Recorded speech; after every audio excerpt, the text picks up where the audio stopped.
The Fremantle Shipwreck Museum is a fabulous place to visit. It has records of all the shipwrecks along the West Australian coast.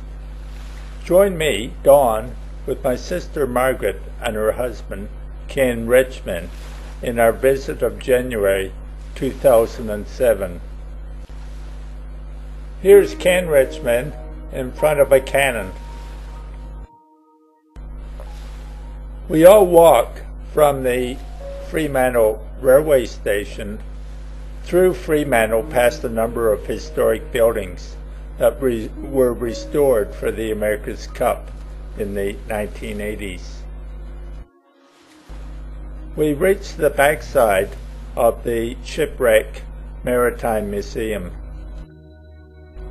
and proceed down the street towards the front gate, overlooking the harbour.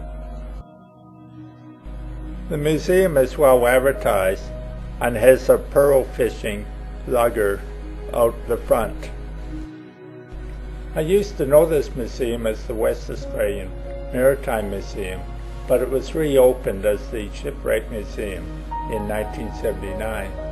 It's located in a historical building, the old commissariat store, built in 1851.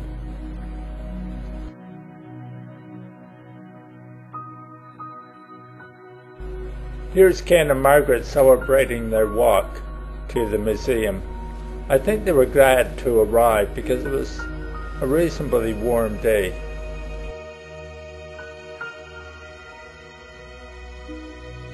The Shipwreck Museum's on Cliff Street, Fremantle, open daily almost every day of the year except Christmas and Good Friday. Entry is by donation. The official name is the West Australian Maritime Museum Shipwreck Galleries. Quite a mouthful. It's recognized as one of the foremost maritime archaeology museums in the Southern Hemisphere. The displays are in the restored convict-built commissariat building and feature the early exploration of shipwrecks along the treacherous West Australian coastline. There are included some of the original timbers from the Dutch VOC ship, the Batavia. The museum features 4 Dutch wrecks. This map shows their locations. The ships, sailing to what is now Indonesia, often hit the shoreline of Australia at night and collided with the treacherous coral coastline. This photograph illustrates the dangerous and inhospitable nature of the coast. A famous oil painting of a shipwreck. One of the earliest explorers was De Vlaming. An early illustration of Dutch ships showing their structures. There are a number of separate galleries in the Shipwreck Museum. One of them features the recovered materials from various Dutch wrecks. Probably the best gallery is the Batavia one, with the centerpiece a reconstruction of some of the remains of the timbers excavated from the sands. The Batavia has been totally reconstructed in Holland, and there's a good website about this ship which sails today for tourists.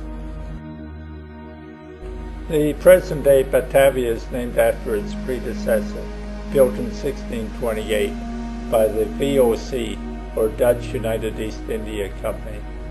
During its maiden voyage, it was wrecked on a reef on the Australian west coast, near the Abrolhos Islands.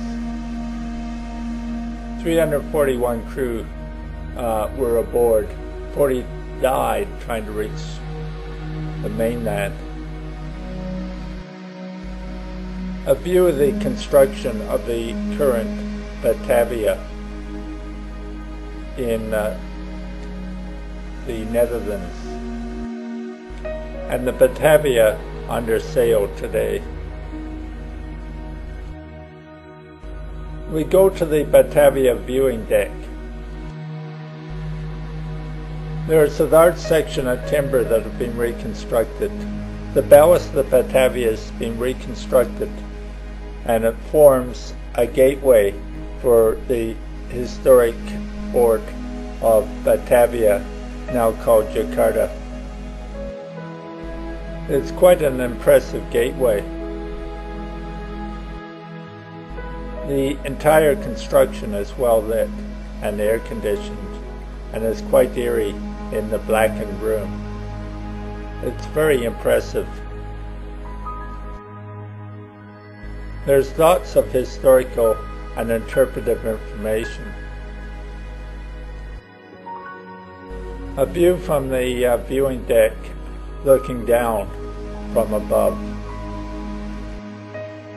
There's information about the discovery and construction or archaeology of the ship. It looks like quite a fascinating task and may cause some students to direct their efforts towards marine archaeology. Ken in the background looks on at one of the big posters showing the excavation of the timbers.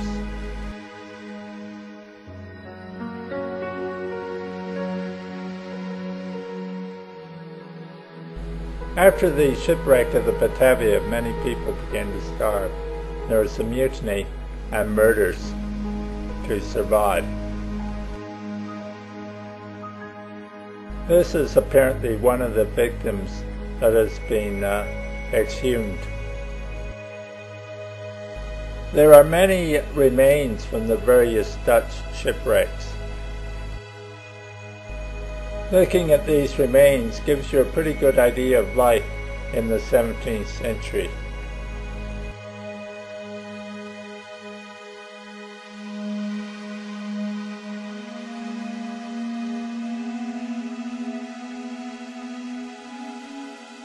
The Maritime Museum is also excavating some ships in Sri Lanka that belong to the Dutch East Indian Company.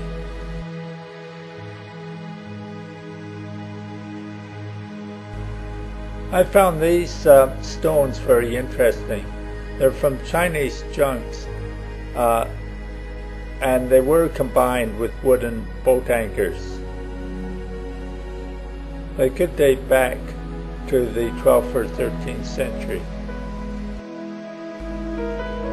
The exhibit on the Dutch East Indian Company is really quite complete and fascinating. This photograph of Amsterdam shows the prosperity of that city and of Holland during that period of time. More jugs from the wrecks. There was also quite a bit of bullion recovered, a lot of silver plate and coins, even some gold coins.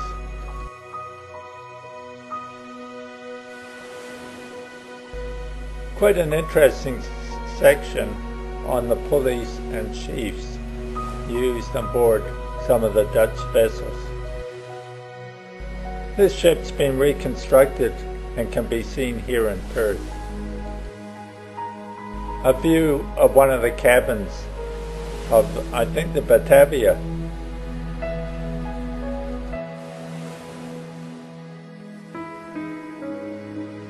There's an excellent display of Batavia's bullion. Felt silk coins.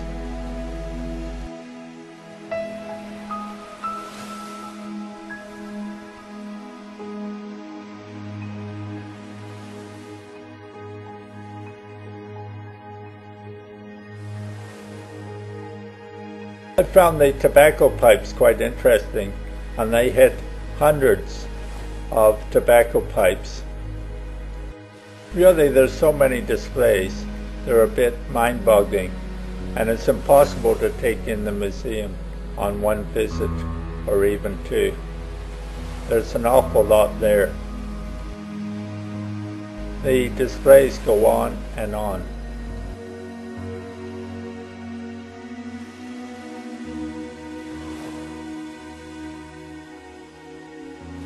Of central importance was the Dutch United East Indies Company, founded in 1602.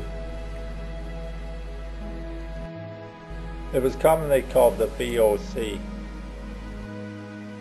and they were responsible for a lot of shipbuilding and exploration.